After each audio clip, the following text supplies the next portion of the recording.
Sir అది కోర్టులో ఉంది సార్, మీరు ఎందుకు మా నాన్న మాట వింటున్నారు? మీరు కోర్టు మాట వినాలి కదా సార్ ఏసీపీ గారు అంటున్నాను.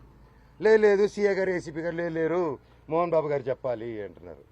సార్ ఇది ఎక్కడ సార్, ఇంటి లోపల మా నాన్న లేరు, ఎవరు లేరు, మా పెట్స్ ఉన్నాయి, 25 మంది రౌడీ షీటర్లు ఉన్నారు. నేను డ్రోన్ పంపిస్తాను సార్ చూడండి సార్ అంటే పంపించద్దు, మేము చూడకూడదు. పోనీ నేను ఇక్కడ ఉంటాను సార్, మీరు లోపలికి వెళ్ళి నా పెట్స్ నేను కుక్క పిల్లలన్నీ ఇచ్చేయండి సార్, తీసుకెళ్ళిపోతాను. 3 ఉన్నాయి సార్, వాళ్ళు నీళ్లు పెడుతున్నారు, ఏం పెడుతున్నారు, ఎండాకాలం మేము చూసుకుంటాను సార్, పిల్లల్లా పెంచుకుంటాం వాటిని.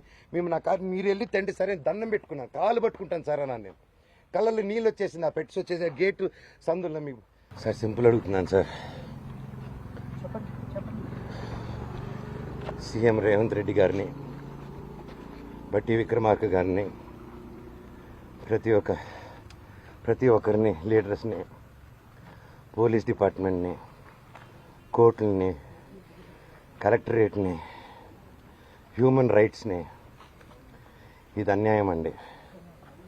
కోర్టు ఆర్డర్లతో వచ్చినా కూడా అలో చేయట్లేదు, గొడవ జరగలేదు, నా ఇంటికి వెళ్తూ ఉంటే నన్ను అలో చేయట్లేదు. దీనికి పరిష్కారం ఏంటో చెప్పండి సార్ నాకు, అంతే అడుగుతున్నాను. నాకు సిఏ గారు ఏసీపీ గారు నన్ను ఎందుకు ఈరోజు అలో చేయలేదని మాత్రం నాకు ఒక లెటర్ ఇస్తే నేను వెళ్ళి జడ్జికి పెట్టుకుంటాను సార్.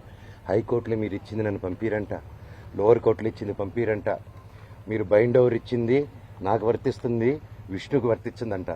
విష్ణుకి 25 మంది సెక్యూరిటీ వాళ్ళు పెట్టుకోవచ్చు సార్, మేము ఎలా అడుగుతాం అంటున్నారు. ఆ వీడియోలన్నీ నా సెల్ ఫోన్లో ఉన్నాయి, నా సెల్ ఫోన్లో తీస్తుంటే వాళ్ళని వచ్చి లాక్కుంటున్నారు. ఇప్పుడు ఆస్తి గొడవలు కాదంటున్నారు కదా మనోజ్ గారు, అసలు ఏంది దేనికి నా తల్లి మీద నా పిల్లల మీద ప్రమాణం చేసి చెప్తున్నాను, ఏ రోజు నేను ఆస్తి అడగలేదు, నా భార్య కూడా ఆస్తి అడగలేదు. మా 2 పక్కల ఆస్తి గురించి మేము ఏ రోజు సంభాషణ తీయలేదు. మాకు దొంగ సిగ్నేచర్లు పెట్టారు, ఫ్రాజరీలు చేశారు, మేము ఫ్రాజరీ కేసులు కూడా వేయలేదు. మేము వాళ్ళ కర్మకు వాళ్ళు పోతారు, కర్మ సిద్ధాంతాన్ని నమ్ముకొని ఉంటాం. అర్థమైందండి? ఎందుకు అసలు గొడవ దేనికి అవుతుంది, కారణం ఏంటిది? ఇప్పుడు కుళ్ళండి, చిన్నప్పటి నుంచి నేనంటే కుళ్ళు. నా జుట్టు విష్ణు చేతికి వెళ్ళాలి, నా జుట్టు మనోజ్ జుట్టు నా చేతికి కావాలి నాయన అంటే, సరే బిడ్డ వాడి జుట్టు నీకు ఇస్తారని మాట ఇచ్చారు. అంతకు మించి నేను అది ఇవ్వట్లేదు. క్యాంపస్ అడిగాను, చేసే మనీ స్విండలింగ్ గురించి అడిగాను, ఆ డబ్బు విష్ణు చేసే దొంగతనాల గురించి అడిగాను, పిల్లల దగ్గర దోచుకునే దాని గురించి అడిగాను, లోకల్ ప్రజలను దోచుకునేది అడిగాను, ప్రూఫ్లు హ్యాండ్ ఓవర్ చేశాను, అన్నీ చేస్తున్నాను సార్.